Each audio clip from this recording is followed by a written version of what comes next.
আমাদেরকে ধন্যবাদ আপনার প্রশ্নের জন্য। আমাদেরকে দুইটা জিনিস দেখতে হবে। একটা হলো সাংবাদিকদের সাথে যখন কথা বলছেন তখন বলছেন প্রতিরোধ গড়ে তুলুন, আর যখন ছাত্রলীগ সভাপতির সাথে মোবাইলে কথা বলছেন তখন বলছেন মারো না কেন, পিটাও না কেন, বাড়তে দাও কেন। তার প্রেক্ষিতে আমরা রেজাল্ট কি দেখতে পাচ্ছি? রেজাল্ট দেখতে পাচ্ছি সশস্ত্র পিস্তল হাতে ছাত্রলীগ ক্যাডাররা ঢাকা বিশ্ববিদ্যালয়ে ছাত্রদের উপরে গুলি করছে। অতএব সামনে বলছেন প্রতিরোধ, কিন্তু ফোনে এবং কার্যকরভাবে ওনারা আসলে প্রতিরোধ না, এটা আসলে আক্রমণের কথাই উনি বলেছেন। আরেকটি বিষয় ঢাকা বিশ্ববিদ্যালয়ের কোর্টে বলেছেন এই বিষয়ে, ভিসির বিষয়ে তিনি কথোপকথন ছিলেন, এর আগে আমরা শুনেছি তিনি নির্দেশনা দিয়েছিলেন, তার সঙ্গে অনেক শিক্ষকও জড়িত ছিলেন, এরকম অভিযোগও অনেক সময় আসছে। তাদের বিষয়ে তদন্ত চলছে, সেই তদন্ত অগ্রগতি কতটুকু হয়েছে, আর এই বিষয়গুলো নিয়ে আপনারা?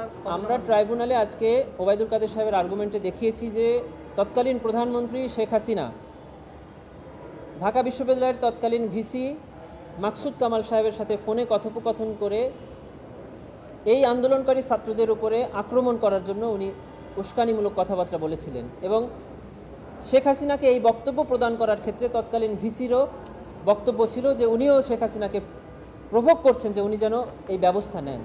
এটা যখন আজকে ট্রাইব্যুনালে আমি পড়ে শুনিয়েছি তখন ট্রাইব্যুনাল প্রশ্ন করেছেন যে আপনারা শেখ হাসিনার বিচার করেছেন, উনি যাকে সাথে কথা বলছেন তার ব্যাপারে কি পদক্ষেপ নিয়েছেন।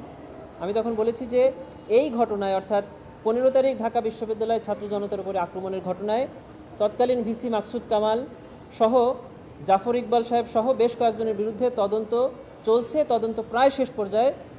বিজ্ঞ চিফ প্রসিকিউটর স্যার যদি সন্তুষ্ট হন তাহলে উনি পরবর্তী পদক্ষেপ আপনাদেরকে জানাবেন।